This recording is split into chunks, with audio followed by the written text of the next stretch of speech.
Tricks या YouTube channel मध्ये तुमचं स्वागत करतो. तर आज आपण बघणार आहोत अंतर्वेग आणि वेळ यावरील काही महत्वाचे प्रश्न. परीक्षेमध्ये सध्या विचारलेले काही महत्वाचे प्रश्न, जसे की आपल्याला माहितीच आहे अंतर बरोबर वेग गुणिले वेळ. जर समजा अंतर जर समान असेल म्हणजेच आपण ए ठिकाणावरून बी ठिकाणावर गेलो आणि परत आलो तर अंतर समान असते. म्हणजेच गाडी ही ए ठिकाणावरून बी ठिकाणावर गेली, एक्स वेगाने गेली आणि वाय वेगाने आली. जाताना वेळ लागला एक्स वेळ लागला, येताना वाय वेळ लागला. तर आपल्याला विचारलं परीक्षेमध्ये की पहिल्या गाडीचं जातानाचा वेग काढा किंवा येतानाचा वेग काढा, जातानाचा वेळ काढा किंवा येतानाचा वेळ काढा. तर आपण कसं काढणार? त्यासाठी सूत्र आहे जातानाचं वेग गुणिले जातानाचा वेळ बरोबर येतानाचा वेग गुणिले येतानाची वेळ. म्हणजे जातानाची स्पीड गुणिले जातानाचा टाइम बरोबर येतानाचा वेग गुणिले येतानाचा टाइम. तर हे कसं असतं? तर सूत्र काय याचं? S1/S2 T2/T1. हे जाताना येताना, हे जाताना, हे येताना आणि हे जात ही टाइमच्या इनव्हर्सली प्रोपोर्शनल असते. टाइमच्या इनव्हर्सली प्रोपोर्शनल असते.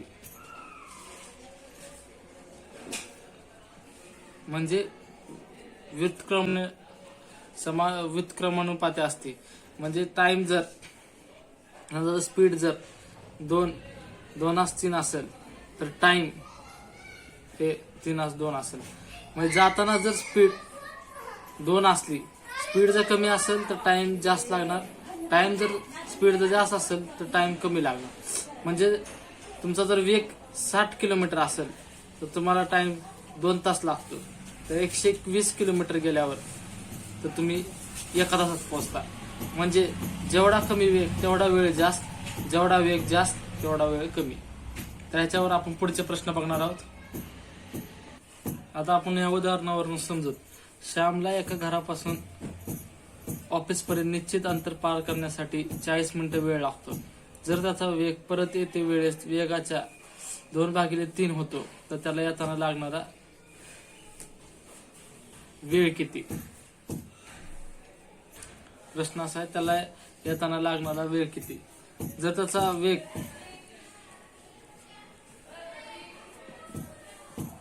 त्याची स्पीड काय दिली आपल्याला, स्पीडचा काय दिला अनुपात 3:2 आणि टाइम काय दिला आपल्याला, तुझा आता आपल्याला वेग काय झाले आहे, परत येते वेळेस वेगाच्या 2/3 होतो. म्हणजे पहिलं 3 होता, आता किती झालाय 2. म्हणून पहिला वेग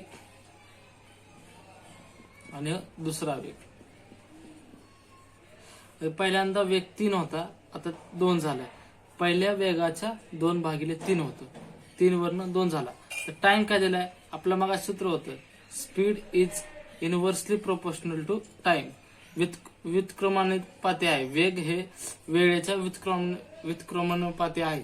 तर टाइम स्पीड जर आपल्याला 3:2 असेल तर वेळ आपल्याला 2:3 होणार. कारण की वेग जर 3 आहे तर टाइम 2 होणार आणि वेग जर 2 असेल तर टाइम 3 होणार. तर 3 बरोबर आपल्याला काय दिलंय, पार करण्यासाठी निश्चित अंतर पार करण्यासाठी त्याला 40 मिनिटं वेळ लागतो. म्हणजे त्याला 3 ह्या वेगाने गेल्यावर 40 मिनिटं लागतात. त्याला टाइम पहिल्यांदा किती लागला? 40 मिनिटं. 2 बरोबरचं 40 मिनिटं आहेत. 2 बरोबरचं 40 मिनिटं, 1 बरोबर 20 मिनिटं, 3 बरोबर किती? 20 गुणिले 3 बरोबर 60 मिनिटं. म्हणजे श्यामला परत येण्यासाठी लागणारा वेळ 60 मिनिटं असेल.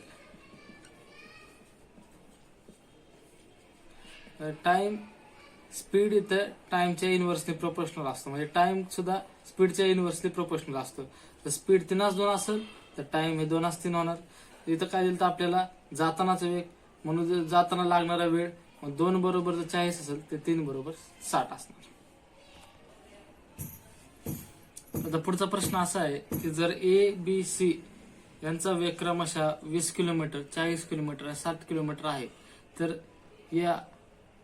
ते तिघ 20 किलोमीटर, 40 किलोमीटर, 60 किलोमीटर या वेगाने एक ठराविक अंतर पार करतात, तर सी ला 420 सेकंड लागतात, तर ए ला किती वेळ लागेल असा प्रश्न विचारलाय.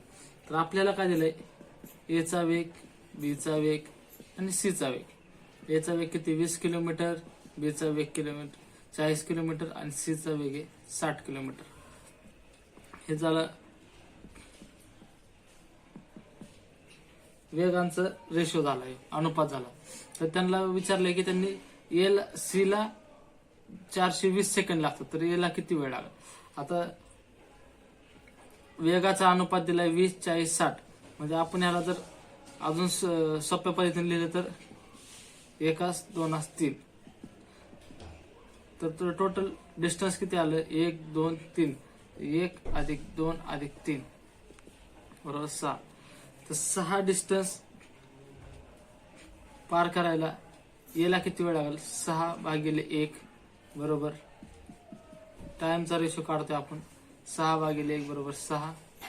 6 बी ला किती वेळ लागेल, 6/2 बरोबर 3.